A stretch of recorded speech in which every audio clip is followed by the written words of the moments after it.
I am up in Toronto, Canada for a hockey tournament, and all I can think of when I walk around is, am I going to see Casey from Camera Conspiracies?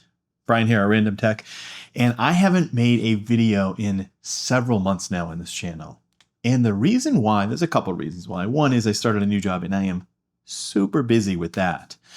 But more importantly, I have been thinking recently that I'm starting to lose interest in this camera space. So hear me out on this. The technology has, in my opinion, hit like this plateau where every new camera release seems to be a rehash of some other prior camera release. Like nothing has really changed in the past 5 years. And if something has changed significantly, like let's use the A9 III as an example with the global shutter, it is cost prohibitive for most human beings. Maybe not human beings, but a lot of people who are just in this for like, I don't know, I want to say like recreational use, right? Sort of for hobbyists. It just doesn't make sense to invest $6,000 in a camera. So at this point, we are like, just every camera that comes out is a very good camera, but so have the cameras that have come out over the past 3, 4, 5 years. I can't remember who this was, but was walking around NAB with kind of interviewing people and asking them questions like, what camera are you currently using to film for the most part? And like, I don't know, 80% of the people said they were still using their A7S III because that camera is so good. My story with that camera is I had the A7S III for many years and then I sold it foolishly, I want to say about 9 months ago, thinking that Sony would have released another A7S IV within this time frame.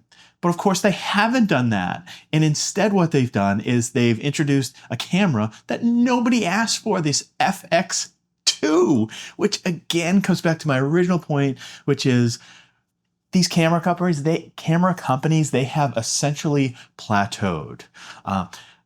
The things that I'm looking for in like a new camera would be a way to get the images directly from my camera onto some social media platform directly. Like I shouldn't have to, use my phone, connect to the camera, see if I can download. Does it come through a JPEG? Does it come through RAW? Do I have to edit the image? Do I have to do something else? Like it is that whole process of getting images off of your camera and onto your phone is so complicated, convoluted, and completely unreliable, regardless of the brand. I've tried them all. Sony, Lumix, Canon, Nikon, Leica. Like, no matter what, all of these apps are super buggy, and they just do not have a reliable connection to the camera. So, I digress. So kind of where I'm at here in my journey is the stuff that I have is fantastic. And it is absolutely good enough for what I need it to do. And I have plenty of choices available to me. In fact, one thing that I recently picked up, I actually tried out a Lumix S5 II because I see a bunch of people jumping on the Lumix hype train. And I've got some L-mount lenses for my Leica SL2S.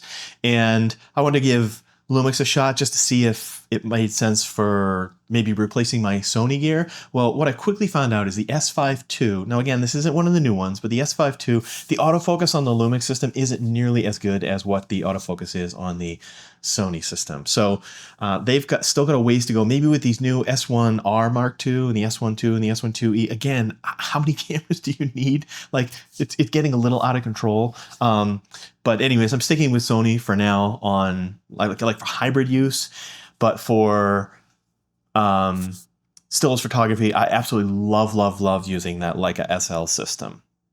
But anyways, one thing I picked up recently when I returned the S5 II is that my local camera shop had this right here, which is the AX53 camcorder from Sony. And I think this was from 2016. And I gotta tell you, for someone like myself, and for probably like you as well, having something like this where you like literally pop open the screen and start filming is huge. Now, I don't know how we got rid of this. There hasn't been an update to this in like 10 years. This is insane.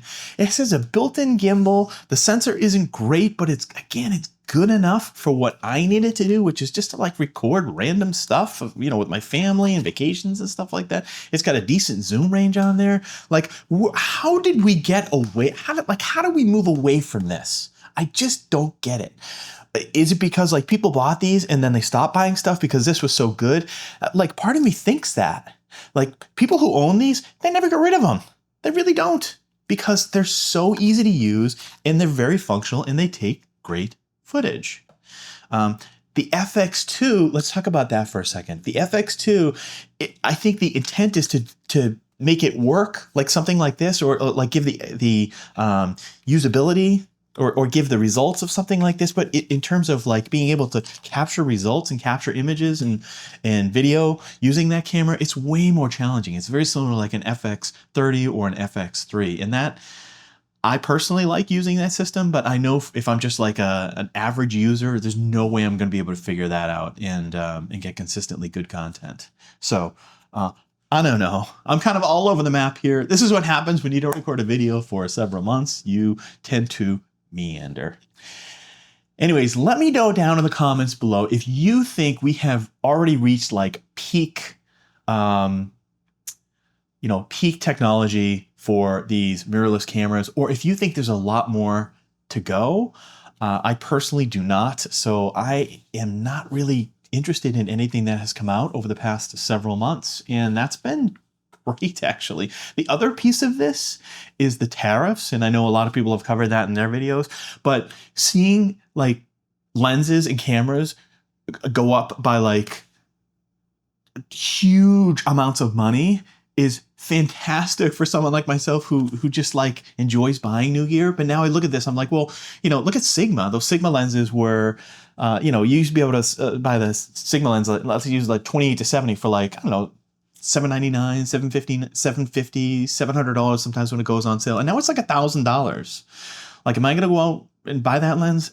Absolutely not. The Leica, oh, I got it right here. The Leica Deluxe 8. This camera was originally $1,595, and it went up at one point, I think, to like $2,700 or $2,900. It's now back to like $2,200 or $1,900, somewhere around there. It's like all over the map. But this camera, is it worth $1,600? Absolutely. Is it worth $2,900? Absolutely not.